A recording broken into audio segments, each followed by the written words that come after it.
Hi. I am in the parking lot of Mount Tabor. This is the first time I've been back since Father's Day and since coming back from the June camp of Barb Shupe's.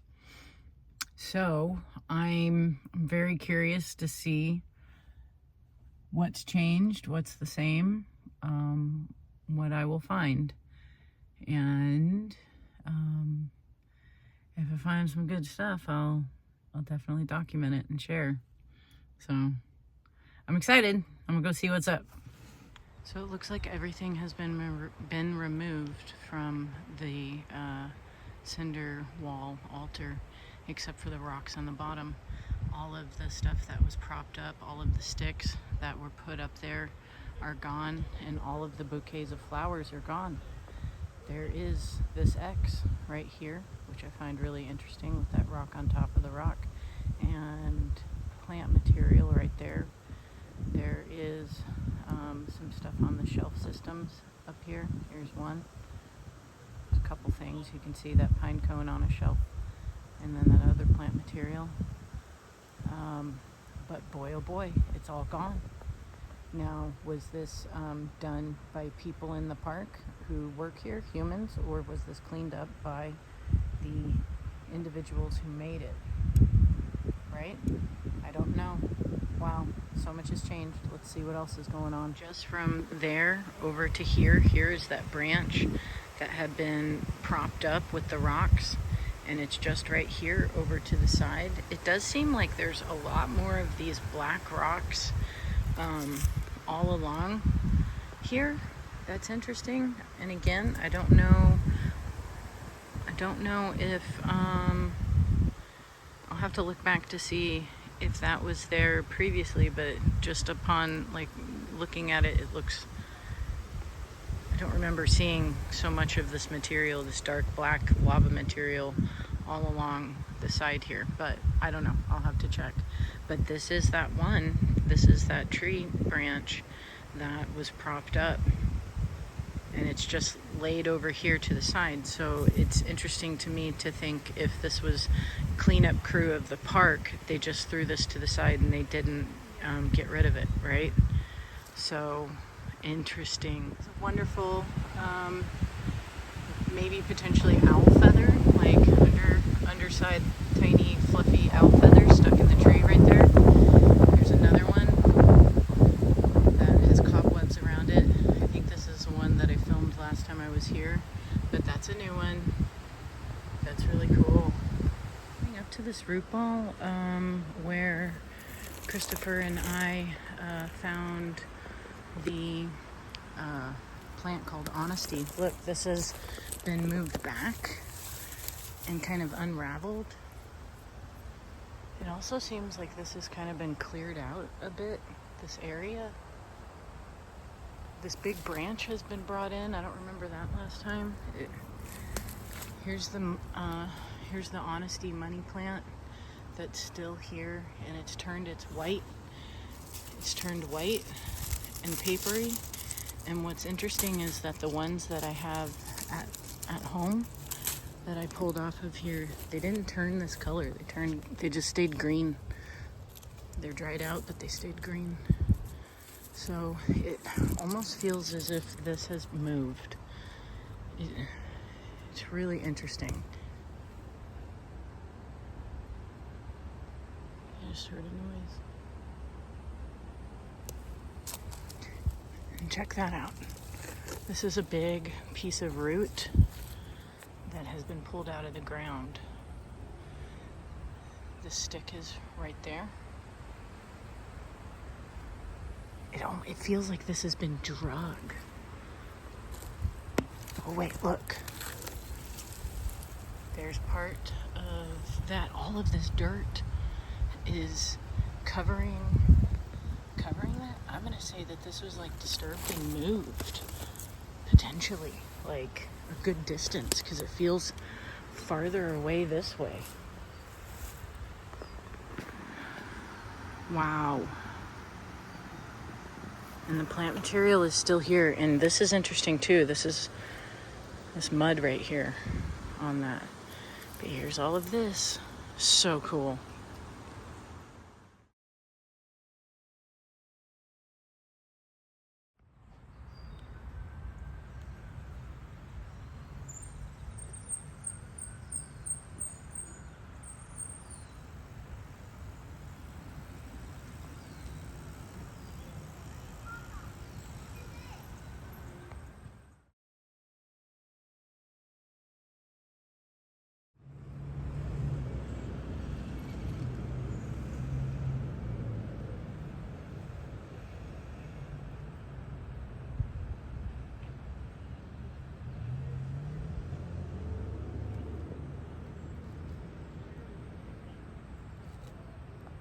This is the remnants of what was left on Father's Day, and it looks like this wood has been brought in, and I don't know what kind of bark that is, but it's different.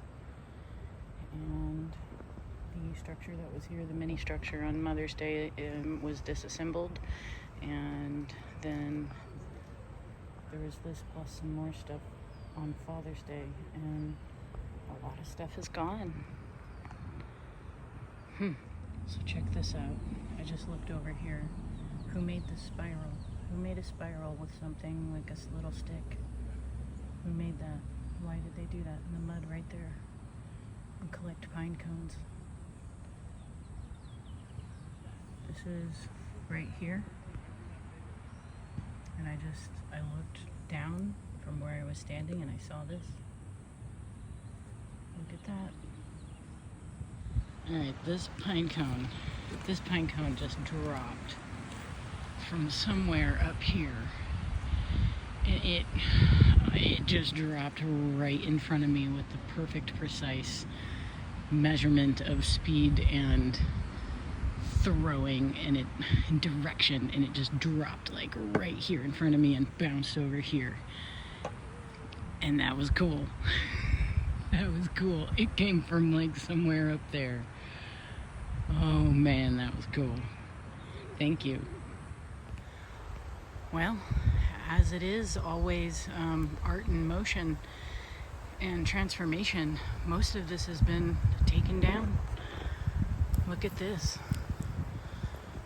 Look at that.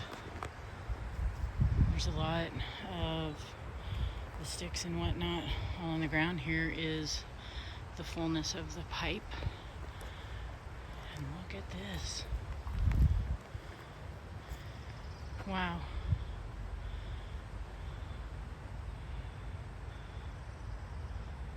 Amazing.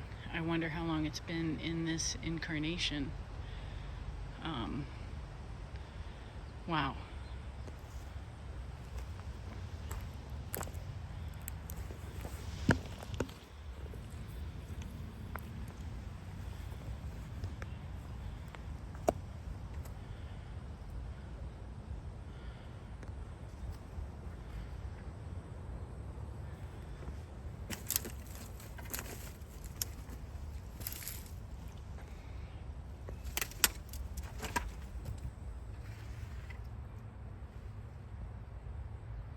Just a few things on a couple of the pieces of shelf.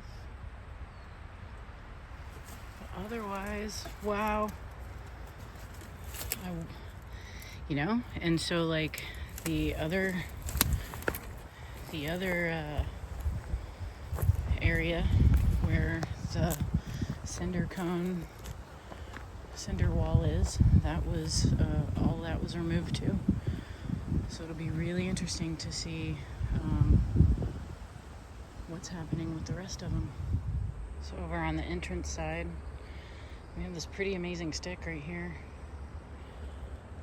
Got those right there. This is pretty awesome. It's laying across the threshold area.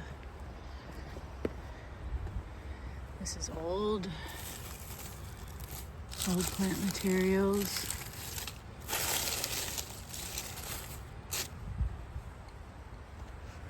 And yeah, just really taken apart, disassembled. Here's a little shelf of stuff. That's nice, and really, it's an IX. is. It's an IX. I really want to know what the IX means. And it's something seems like it's something I gotta figure it out, right? It's presented to me over and over and over again.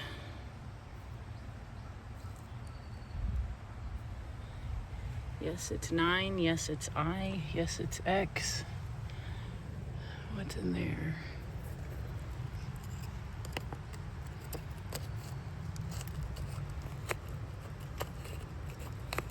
Nothing in there.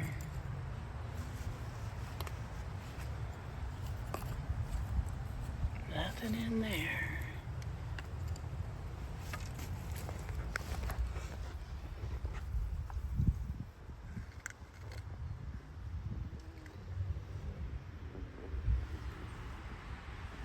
Look at this one, right?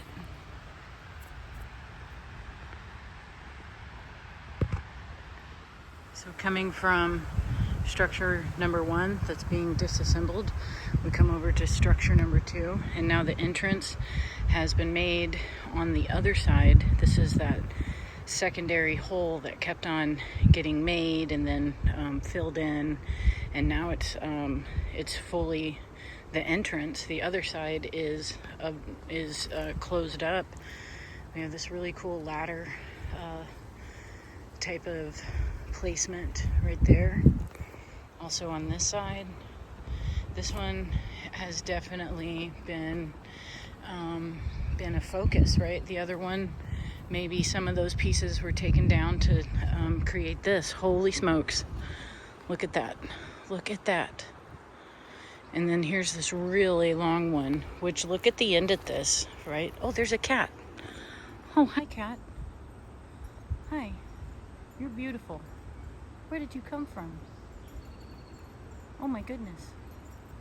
Hi. Do you want to come say hi? Is that your cat? There's a cat. Just chilling. Just chilling by the structure. Yeah. Yeah, because that's the second cat I've seen in this area. So, man, if you're gonna be a feral cat, it's probably cool to live inside a portal park. So, hi. You catching miceys? So, I wanted to point out, that took a lot of strength to break that. And look at this. This is just, it's fantastic. Let's go walk inside. Ha. All right, so I've met a peacock in the park, and now I've met a cat. And look at this. The steps have been built out. This is really nice and sturdy. And here we are inside. Here we are inside.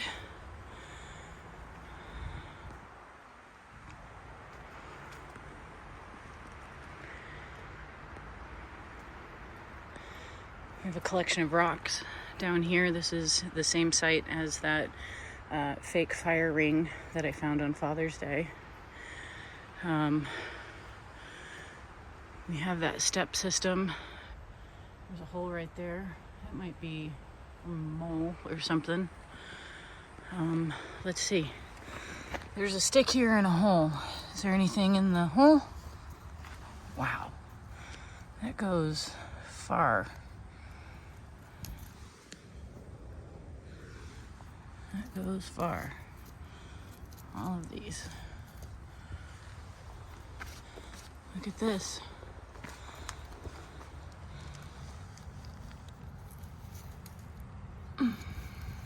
This rock.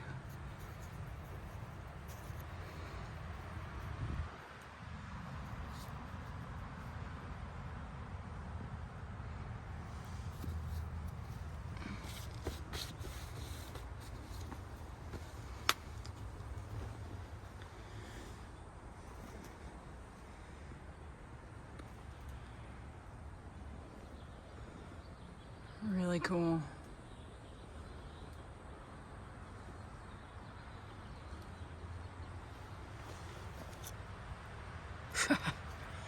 Wow. That's like in there with almost, look at that. Okay. That's cool.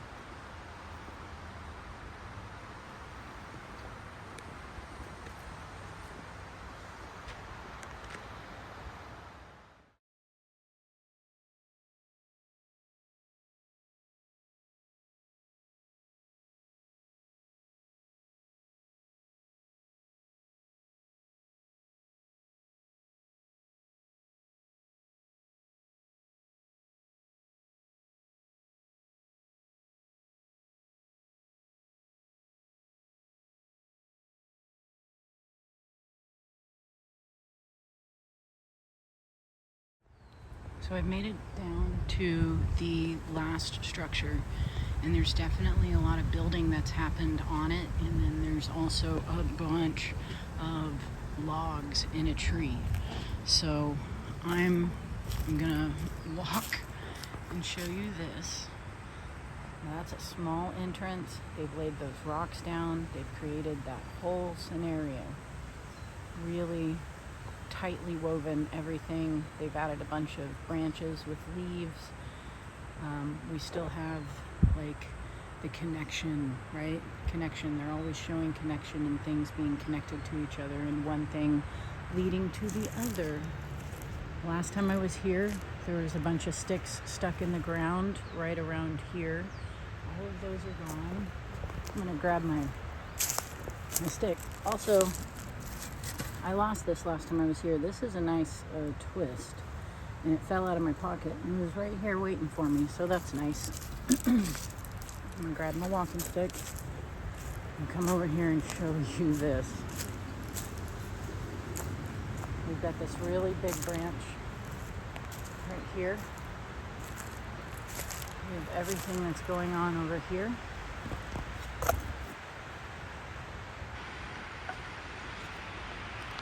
And look at this. You tell me who's doing this. Who's putting all these up here like that? For sure, some of them are sawed off. For sure.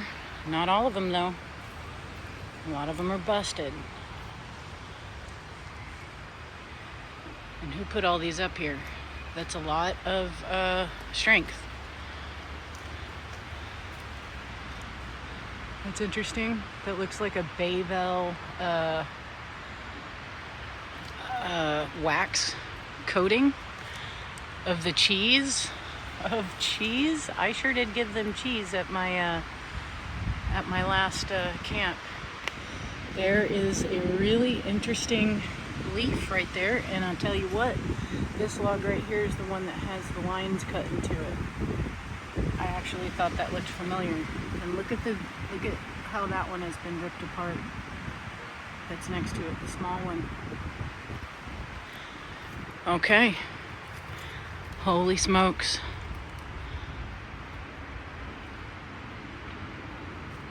And then we come over here and we have this. Look at this. A massive asterisk. And then these branches up here, tree pieces, massive branches that are up here, that are inside here, propped up against this.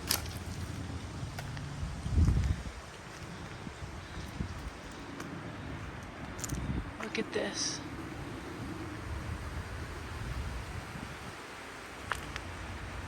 Coming fully over here and interweaving with what we've got going on here. This is gorgeous. Absolutely gorgeous. Everything placed exactly where it's needed and wanted. And we have this. There's another interesting cut in that one. I wonder if it is from chainsaws. I just don't know. We've got a little ring here with fire ring with sticks, like it's a little campfire. We've got this up here. All these leaners. We have an X on the ground.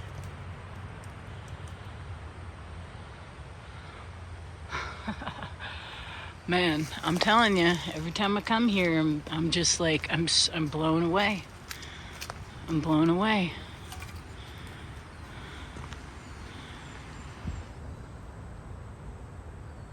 It's amazing.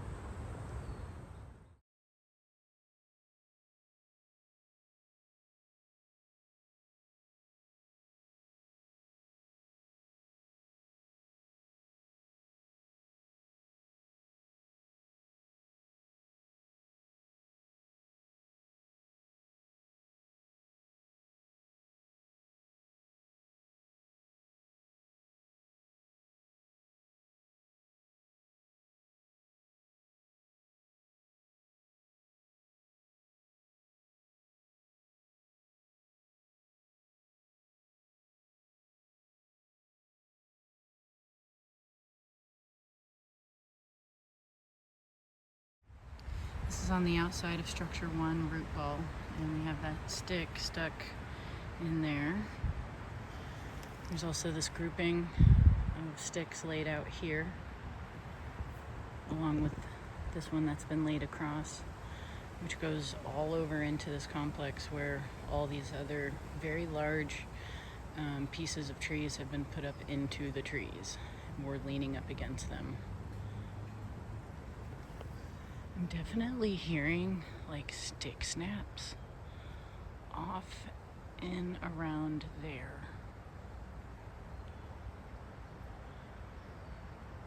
I've seen like 3 other people in the park.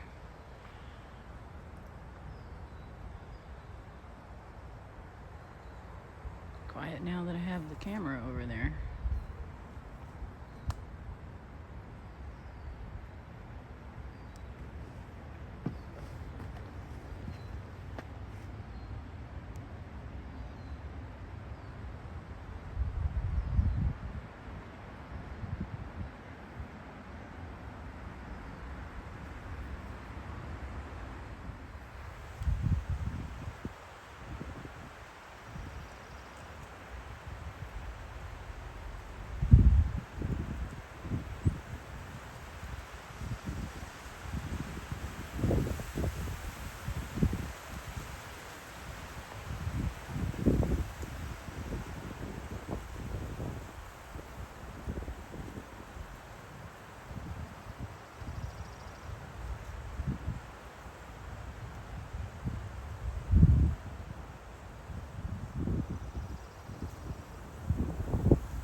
That's what I thought you sent me a photo of. Yeah. He's like, wow, you guys do a lot of driving over here.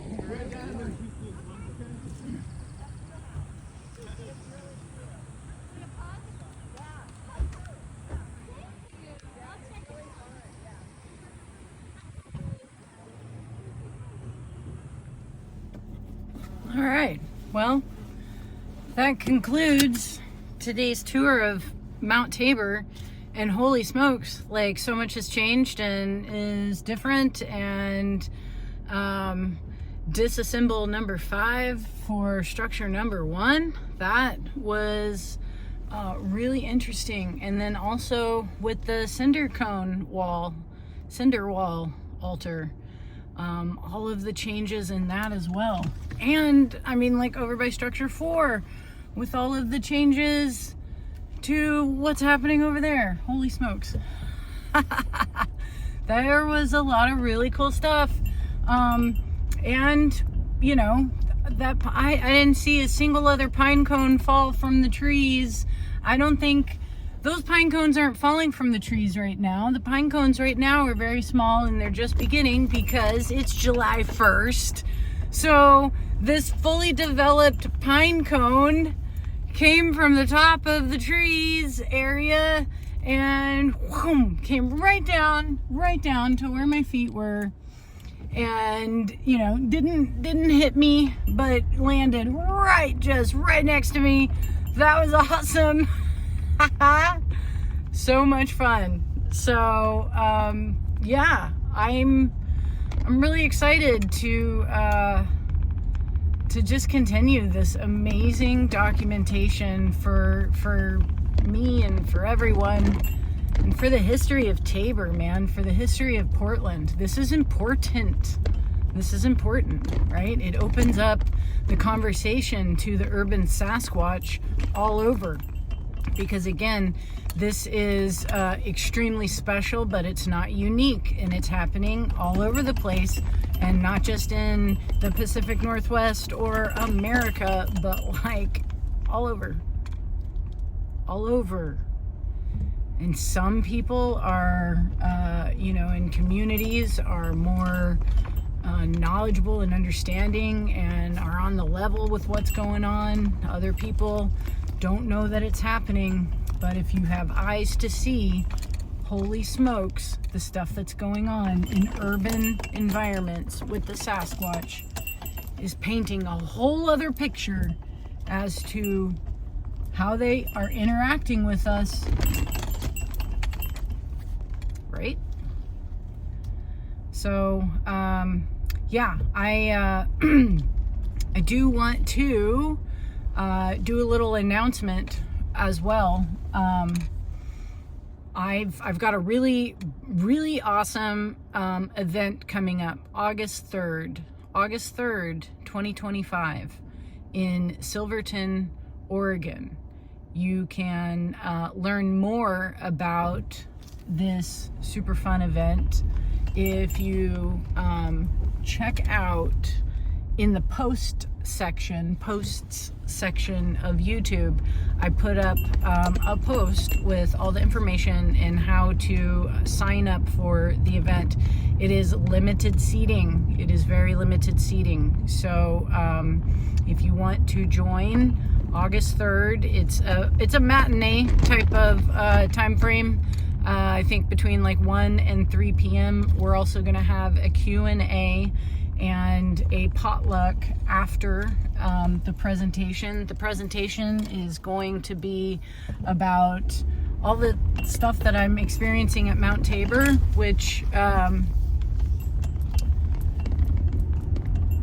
I share a lot of what I've experienced at Mount Tabor, but I haven't shared everything, but I will share everything in person. You know, sometimes there are stories that are just meant to be told around a campfire and in person, you know, at least for now. And so I am excited to gather with some cool homies who are interested in this topic and want to dive deeper into the research and the fellowship and the friendship that has been happening between myself and the forest people. So come join. It's going to be a lot of fun. August 3rd, go to the posts section of YouTube to find out all the information, and I do hope to see you there. Okay, leave me some comments. Let me know.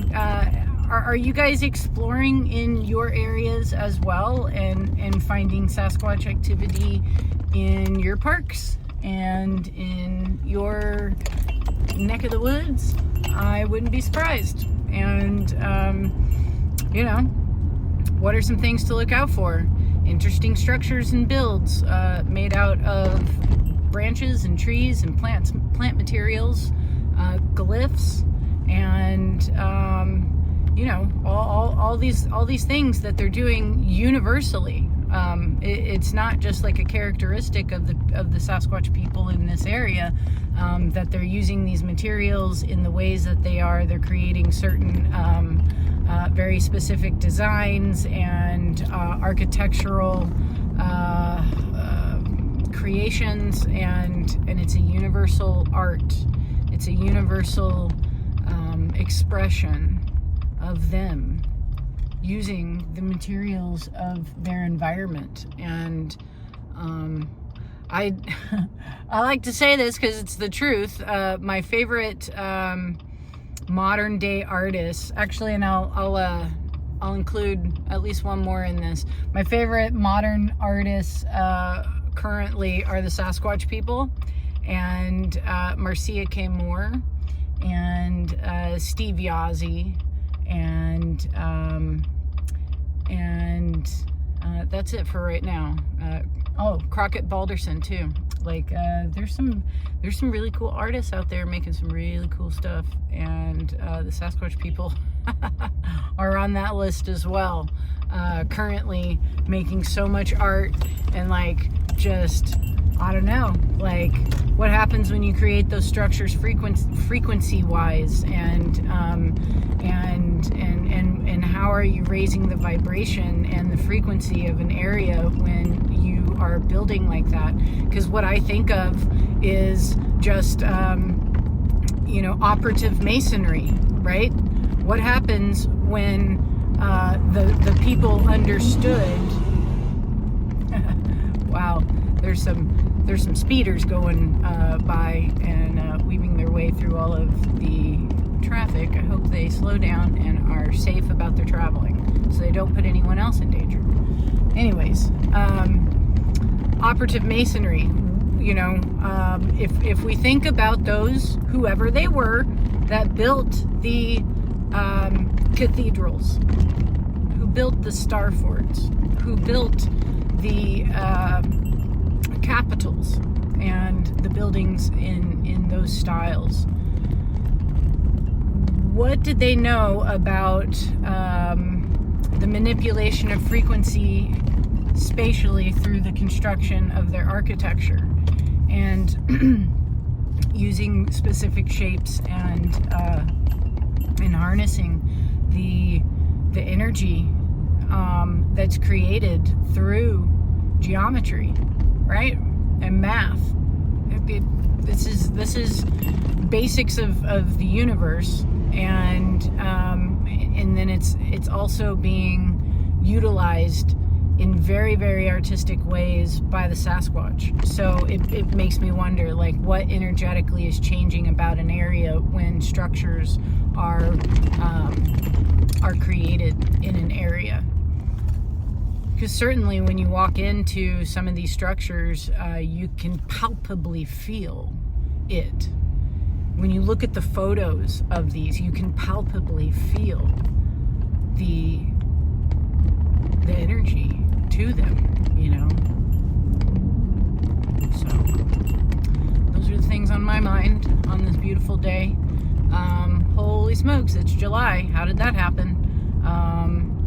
Yeah, enjoy the sun on your skin today, and all the days of summer, giving thanks for all that the sun does. The sun rises every day, and with that is the promise of the continuation of our life here in this realm. And it's all connected, and it's lovely and beautiful, and I'm very thankful to be here. All right, thank you for being here too. It's important what we're all doing. Have a great day. I love you. See you soon.